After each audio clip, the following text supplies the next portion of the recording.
వినడానికి వింతగా ఉండొచ్చు, ఈజీగా నమ్మడానికి మీ మనసు ఒప్పుకోకపోవచ్చు.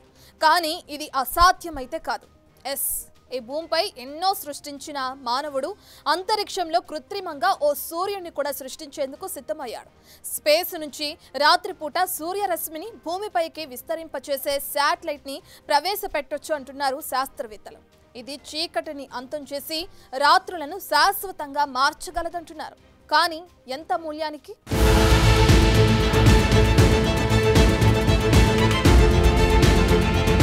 ఆకాశంలో మరో అద్భుతం. చీకటిని మాయం చేసే శాటిలైట్. రాత్రులని కూడా పగలుగా మార్చే టెక్నాలజీ అది. రాత్రిపూట కూడా మీ ఇంటి పైకప్పుపై సూర్యకాంతితో నిండిపోయి ఉంటుంది. రోజుకు 12 గంటలు మాత్రమే పనిచేసే సోలార్ ప్యానెల్స్ 24 గంటలు పనిచేయగలవు. నగరాల్లో చీకటి అనేది ఉండకపోవచ్చు. ఇదంతా వింటుంటే కొత్తగా అనిపిస్తుండొచ్చు. కానీ కేవలం కొన్ని శాటిలైట్లతో రాత్రిపూట వెలుగుని పంచి ఓ ఆర్టిఫిషియల్ సూర్యుడినే సృష్టించొచ్చని చెబుతున్నారు శాస్త్రవేత్తలు. అంతరిక్షం నుంచి వచ్చే కృత్రిమ సూర్యకాంతి రాత్రిని పగలుగా మార్చేస్తుంది. అమెరికన్ స్టార్టప్ రిఫ్లాక్ట్ ఆర్బిటల్ అంతరిక్షం నుంచి రాత్రిపూట కూడా వెలుగుని ప్రసరింపజేసే శాటిలైట్ ఆధారిత వ్యవస్థని అభివృద్ధి చేయాలనే ప్రణాళికను ప్రకటించింది.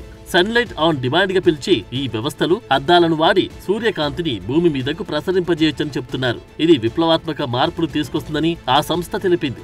దీనిని టెస్ట్ చేసేందుకు వచ్చే ఏడాది మొదట్లో 18 మీటర్ల వెడల్పున్న ఓ శాటిలైట్ ని స్పేస్ లోకి పంపేందుకు ప్రణాళికలు సిద్ధం చేసింది. 2030 నాటికి భూమిపై నిర్దేశమైన ప్రదేశాలకు సూర్యకాంతిని ప్రతిబింబించేలా రూపొందించిన 54 మీటర్ల వెడల్పు గల అద్దాన్ని అమర్చిన 4000 శాటిలైట్ల నెట్వర్క్ ని అంతరిక్షంలో మోహరించాలి అని కంపెనీ భావిస్తోంది.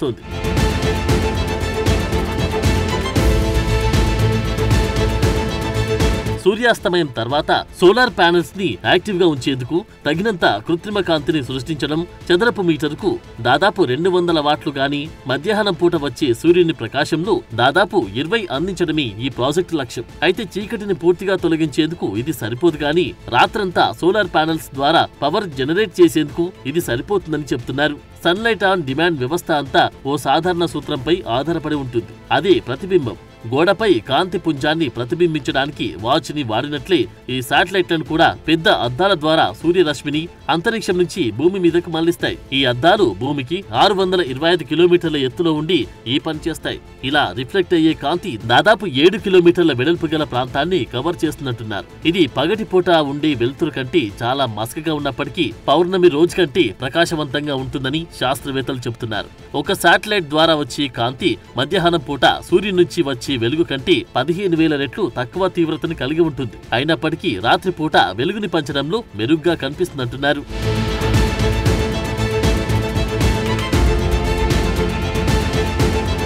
రిఫ్లెక్ట్ ఆర్బిటల్ వ్యవస్థాపకుడు బెన్ నోవాక్ గతేడాది హాట్ ఎయిర్ బెలూన్ నుంచి వేలాడదీసిన 2.5 మీటర్ల అద్దం ఉపయోగించి టెస్ట్ చేశాడు. ఈ పరీక్షలో చదరపు మీటర్కు 516 వాట్లు ఉత్పత్తి చేయగలిగింది. ఇది ప్రత్యక్ష సూర్యకాంతి బలంలో సగమని చెప్తున్నారు. దాంతో ఈ టెక్నాలజీ చిన్న స్థాయిలో పనిచేస్తుందని రుజువైంది. అయితే భూమి నుంచి 600 నుంచి 800 కిలోమీటర్ల ఎత్తు నుంచి ఈ ప్రభావాన్ని ప్రతిబింబించడమే ఇప్పుడు సవాల్. అదే స్థాయి ప్రకాశాన్ని సాధించేందుకు శాటిలైట్ కు 6.5 కిలోమీటర్ల వెడల్పు గల అద్దం అవసరమని శాస్త్రవేత్తలు అంచనా వేస్తున్నారు. కానీ ఇప్పటికైతే ఇది అసాధ్యం. రిఫ్లెక్ట్ ఆర్బిటల్ ప్రకారం ఒక నిర్దిష్టమైన ప్రాంతంలో కొన్ని నిమిషాల పాటు కృత్రిమ సూర్యకాంతిని ప్రసరింపజేసేందుకు దాదాపు 3000 శాటిలైట్లు అవసరమవుతాయి. ఎందుకంటే భూమి దిగువ కక్షలో ఉన్న ఉపగ్రహం భూమిపై ఒకే బిందువుపై దాదాపు 3.5 నిమిషాలు మాత్రమే ఉంటుంది. ఆ విండోను గంటకు పొడిగించాలంటే ఇంకా 10,000 శాటిలైట్లు అవసరమవుతాయి. బెన్ నోవాక్ కంపెనీ చివరికి 2.5 లక్షల శాటిలైట్లను స్పేస్ లో మోహరించొచ్చని సూచించారు. ఇది ఇప్పటికే ఉన్న అన్ని శాటిలైట్లు అంతరిక్ష శిథిలాల కంటే చాలా ఎక్కువ.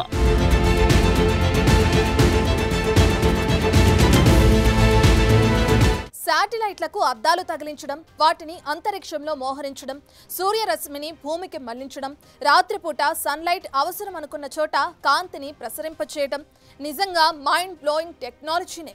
కానీ sunlight on demand satellite system ఖగోళ శాస్త్రవేత్తలను తీవ్ర ఆందోళనకు గురిచేస్తుంది. వీటిని సూర్యరశ్మిని ప్రతిబింబించే ఉపగ్రహాలుగా కాకుండా దీని ద్వారా లైట్ పొల్యూషన్ పెరుగుతోందని, అది అంతరిక్ష ప్రయోగాలపై ప్రభావం చూపుతుందని అంటున్నారు. కృత్రిమ సూర్యకాంతి ఆలోచన టెక్నాలజీ పరంగా అడ్వాన్స్డ్ గా కనిపిస్తున్నప్పటికీ చాలా మంది శాస్త్రవేత్తలు తీవ్రమైన ఆందోళనల్ని లేవనెత్తున్నారు. ఈ రకమైన శాటిలైట్ ఆధారిత ఆర్టిఫిషియల్ సన్లైట్ ఖగోళ పరిశోధనలతో పాటు వన్యప్రాణులు, మానవ ఆరోగ్యంపై తీవ్ర పరిణామాలను కలిగిస్తుందని ఖగోళ పర్యావరణ శాస్త్రవేత్తలు హెచ్చరిస్తున్నారు. ఈ శాటిలైట్లని గనుక స్పేస్ లో మోహరిస్తే ఆకాశంలోని కొన్ని భాగాలు శాశ్వతంగా చంద్రుని కంటే ప్రకాశవంతంగా ఉంటాయని హెచ్చరిస్తున్నారు. ప్రతి శాటిలైట్ మిర్రర్ ఓ చిన్న సైజు సూర్యుడిలా ప్రకాశిస్తుందంటున్నారు. ఈ అదనపు కాంతి అంతరిక్షాన్ని అధ్యయనం చేసి ఖగోళ శాస్త్రవేత్తలకు అతిపెద్ద సమస్యగా మారుతుంది.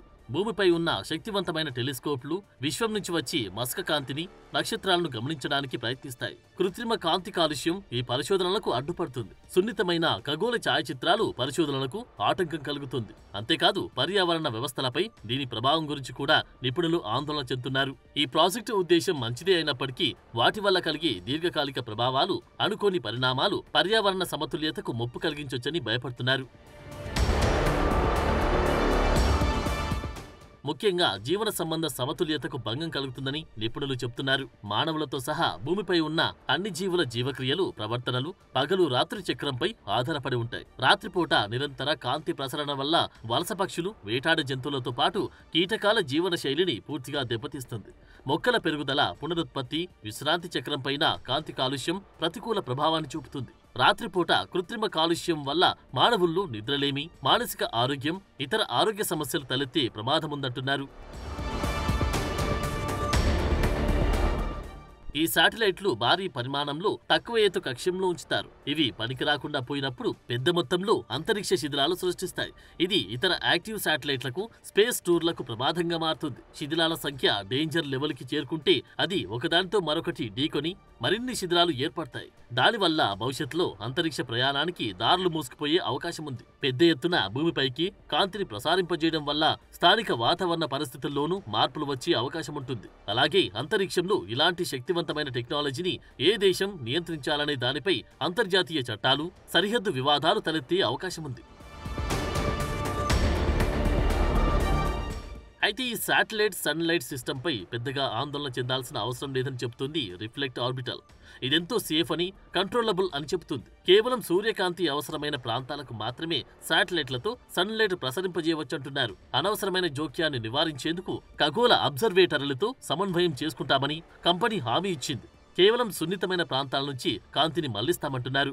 ఇందుకు అనుగుణంగా శాస్త్రవేత్తలు సిద్ధమయ్యేందుకు శాటిలైట్ లొకేషన్ డేటాని ముందుగానే షేర్ చేస్తామంటున్నారు. అయితే రిఫ్లెక్ట్ ఆర్బిటల్ సరికొత్త ఆలోచనతో ముందుకొచ్చిన రాత్రిపూట ఆకాశాన్ని వెలుగుతో నింపాలనే ఆలోచన అనేక టెక్నికల్ సవాళ్లతో కూడుకుని ఉంది. భూమి ఎంత కృత్రిమ కాంతిని తీసుకోగలదనే దానిపైన అనేక ప్రశ్నలు తలెత్తుతున్నాయి. కృత్రిమ సూర్యకాంతిని సృష్టించే ఆలోచన మానవాళికి ఉపయోగకరంగా అనిపించిన శాస్త్రవేత్తల ఆందోళనలు కూడా అంత సులువుగా పక్కన పెట్టేందుకు వీల్లేదు. అందువల్ల ఈ టెక్నాలజీని అమలు చేసే ముందు పర్యావరణ, జీవ సంబంధ, ఖగోళ ప్రభావాలను పూర్తిగా అధ్యయనం చేయాలని నిపుణులు, ఖగోళ శాస్త్రవేత్తలు కోరుతున్నారు.